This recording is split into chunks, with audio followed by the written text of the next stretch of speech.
Exato, a gente chamou uma especialista, é óbvio, do comportamento humano, a doutora Sueli Repúlio. Muito bem-vinda. Bom dia, Sueli. Obrigada. Bom dia, muito prazer. Eu e a Sueli já muito natalinas aqui, né, Pois padre? Estamos no clima. Estamos no clima. Gente, a doutora Sueli então vem conversar com a gente sobre o que essa impaciência acaba fazendo na nossa vida e também por que a gente está vivendo uma época que parece que a gente não está dando conta. É muita coisa acontecendo, né?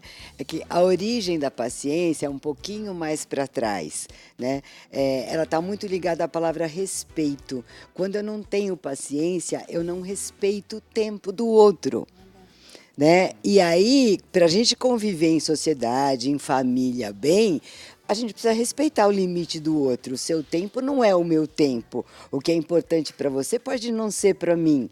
E eu tenho que aprender a respeitar isso, né? Aí o mundo da tecnologia tal vem estimulando muito esse imediatismo. É tudo por um clique, é tudo imediato, mas eu preciso me movimentar para fazer o que eu quero. Quando eu dependo do outro, e sempre vou depender em alguma coisa do outro, vivemos em sociedade, né?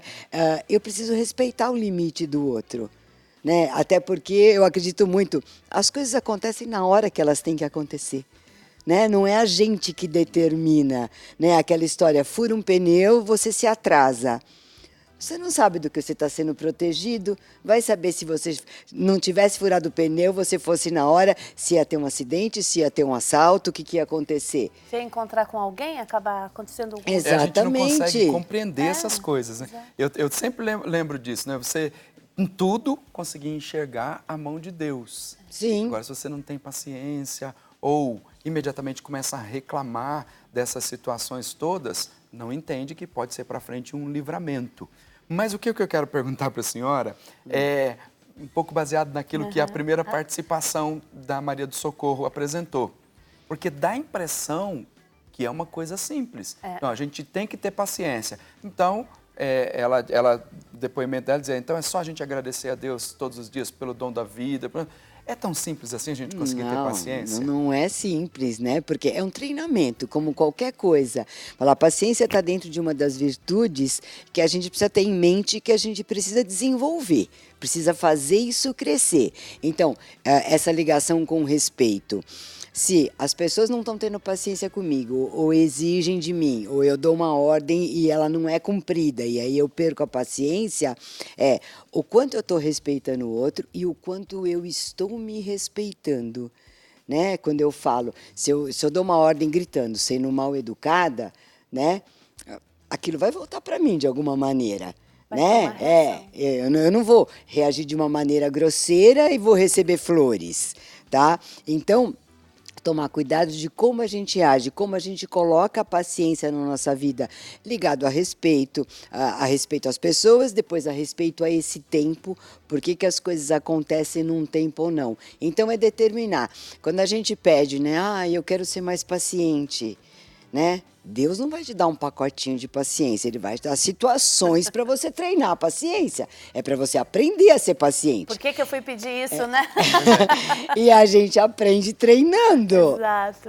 Né? Agora, e se você não tem paciência, você acaba estragando todo o seu dia. Sim. Eu sempre lembro de... Simone já sabe disso várias vezes, já falei disso aqui, das tuas idas ao supermercado. Nossa, o tempo que eu não tinha paciência com as coisas...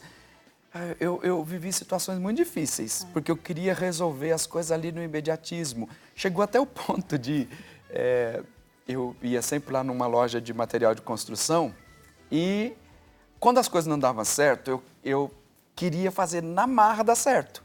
E aí vinha um monte de gente querer me atender para poder fazer as coisas dar certo, porque eu estava ali, não desse jeito, estava de um jeito mesmo, sem paciência. E aí um outro padre, amigo meu, foi nessa mesma loja e deu um problema na nota fiscal dele. Aí anunciaram lá assim, o padre está lá no atendimento ao cliente. Aí já falou assim, é o Padre Nilson, pelo amor de Deus, é o Padre Nilson que está lá. Eu não posso Olha a nem imagem. ver ele. Mas graças a Deus eu consegui reparar tudo isso lá, né? Não vou falar o nome da loja aqui, né? Mas consegui reparar tudo isso e hoje eu consigo ter um bom diálogo com todos eles porque eu aprendi. fruto de uma caminhada longa aí, mas eu aprendi. Mas uma coisa que eu sempre lembro também, eu até busquei aqui nos meus arquivos, é que eu aprendi com um escritor norte-americano, um artigo que foi publicado, não sei se vou pronunciar certo, mas o nome dele é Stephen Covey. Ele afirma o seguinte, que a gente não tem controle das coisas. A ideia é dizer que nós não temos controle de 90% daquilo que vai acontecer na nossa vida. E o exemplo que ele dá é um pai que perdeu a paciência com a filha logo pela manhã, quando a filha derrubou o café na roupa dele.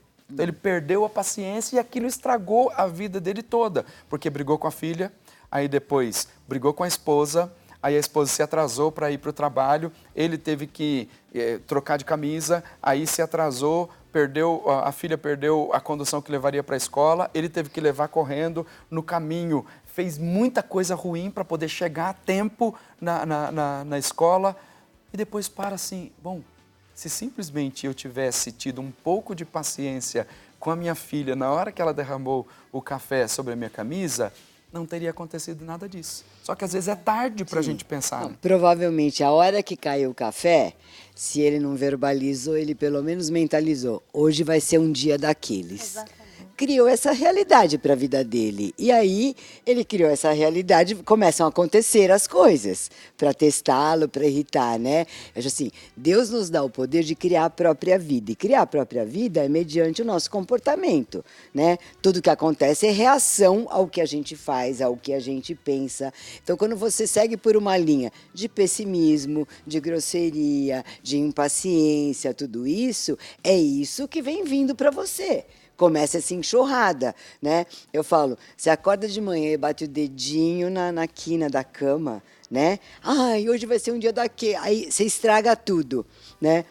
Em outra situação, quando você costuma lembrar do seu dedinho, você agradece de ter esse dedinho? Lembra, Precisou né? bater na cama para ter Pois é. gratidão pelo dedinho. E ele faz parte de nos ajudar a nos manter em pé, ele é muito importante. Eu estou pensando aqui nessa coisa da gente querer ser muito controlador, Sueli. Então, a gente acha que a gente controla.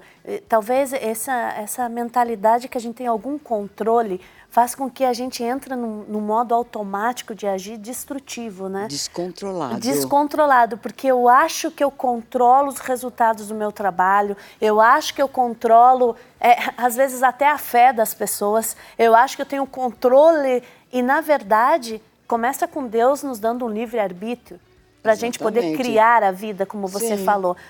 Qual é o mecanismo que acontece dentro da gente para a gente achar que está no controle de tudo? A gente cria uma resistência, né? Então, assim, quando a gente é criança, a gente aprende que você tem que ter o controle das coisas, tem que tirar boas notas, tem que guardar, né? De alguma maneira ou de outra, a gente é educado para querer ter controle das coisas. A mãe, quando ela vai administrar a casa e está ali com as crianças, ela acaba falando nas entrelinhas para a criança que ela tem o controle de tudo. Então, a criança começa a aprender que aquilo é o correto. Então, para eu ser feliz, para eu ter sucesso, para tudo dar certo, eu tenho que ter o controle. E isso vira como se fosse uma meta de vida. Eu tenho que ter o controle para me proteger, para me salvar, para as coisas acontecerem do jeito que eu quero. Quem que é dono do mundo, né? A gente só é dono da nossa própria vida. Né? Toda vez que você quer controlar o outro, sabe? Você está entrando por um mundo de insatisfação, de ficar mal e às vezes até de ficar doente, porque vira essa pressão de querer controlar. A gente dá um nome disso de resistência. A gente cria resistências. Então, quanto mais resistência você tem a se sentir descontrolada, mais descontrolada você vai ser. Tá? Então, aceitar que nem... As pessoas odeiam a palavra caos. Todo mundo odeia caos. Só que o caos é o grande responsável da mudança. Você vai fazer uma simples faxina. O que você começa fazendo? Bagunça. Botando cadeira em cima da mesa, totalmente inverso. Exato. Tá? Então, tem que fazer a bagunça para ter mudança. E aí tem que aceitar a bagunça como um processo. Então, a falta de paciência, você estava falando do exemplo da casa de construção, entra um pouco a questão de teimosia, eu quero do meu jeito, né? Então, assim, tem caos e tem que aceitar o caos, não pode resistir. A gente coloca o rótulo de ruim no caos. Ele não é necessariamente ruim. Ele está me levando para alguma direção. Ele está te levando à mudança, porque tudo que fica parado apodrece. Então tem que ter movimento. E o movimento é isso. Tá? Mas será que não há um problema quando a gente provoca o caos porque a gente quer que as pessoas façam do nosso jeito, pensem do nosso jeito, que é o sentido de querer ter o controle. O caos é bom porque depois de tudo isso a gente vai ter que organizar as coisas. Mas quando a gente quer, a gente promove o caos porque as pessoas não estão pensando como eu penso. Tem que ser do meu jeito. Então, aí entra a questão do respeito, porque quando a gente promove, eu vou fazer uma faxina, eu promovo o caos, porque eu sei onde eu quero chegar. Eu quero chegar no final do dia com uma casa limpa, perfumada e gostosa para minha família. Então, eu olho a cadeira em cima da mesa e eu aceito isso. Tudo bem que está desse jeito agora, porque eu sei que daqui a algumas horas eu vou ter um bom resultado. Quando você promove o caos, porque você quer do seu jeito, tá? O objetivo é o seu umbigo só. Você não está querendo um bem-estar, uma coisa melhor, não. Você quer provar que você tem razão, né? Então está a sua insegurança, tá? A sua resistência, a ter o controle, eu quero ter o controle, tal. Então, assim, esse não é um caos saudável, porque é você que provoca com um objetivo egoísta, não de uma melhora. Então, e até, Sueli, a gente pensa assim, tem um outro extremo, né? Estou pensando nos extremos nesse momento. Temos a pessoa imediatista, todos nós somos de alguma forma, né? Porque você falou a palavra insegurança, né? Todos somos inseguros em algum aspecto, não escapamos disso. Eu posso ser insegura na criação do meu filho e ser muito segura no trabalho. E assim vai. Mas eu estava pensando aqui naquelas pessoas que têm uma paciência irritante. Sabe aquela paciência estagnada? Sabe aquela coisa que a pessoa não se mexe, que os dias vão passando, o tempo vai passando? É necessário que alguém dê um cutucão, né? Então, essa pessoa não é paciente, né? Ela é muito parada, ela tem uma pouca energia vital, é uma pessoa acomodada, que espera a vida acontecer, espera as pessoas fazerem. Isso não tem nada a ver com paciência. Eu acho que paciência é muito mais você saber lidar com as situações que aparecem. Exatamente, sabe? Não resistir, tá? E aceitar aquilo que está acontecendo naquele tempo, daquele jeito, né? Você está ensinando uma criança, tá? Você vai dar a primeira vez para ela um lápis na mão. Ela não sabe como pegar. O natural é ela pegar assim a primeira vez, tá? Aí você vai começar a explicar, tem hora que ela fala, mas é mais fácil assim, né? Fazer assim. Então, tem um motivo de segurar direitinho, que é para escrever, que é para fazer e tal. Você precisa ter a paciência, porque é a limitação dela. Ela está desenvolvendo uma coordenação motora fina, ela não é capaz de segurar o lápis do jeito correto naquele momento. Tá? Então, aí, assim, tem uma dificuldade ali que tem a ver com o tempo da criança, com a habilidade que ela está desenvolvendo e precisa ter a paciência para isso. Tá? Que interessante, né, a capacidade de respeitar o tempo do outro. E o limite do outro. A gente vai voltar sempre lá no respeito. Exatamente. Porque eu tenho um tempo de aprendizado, você tem outro tempo de aprendizado, a senhora tem outro tempo.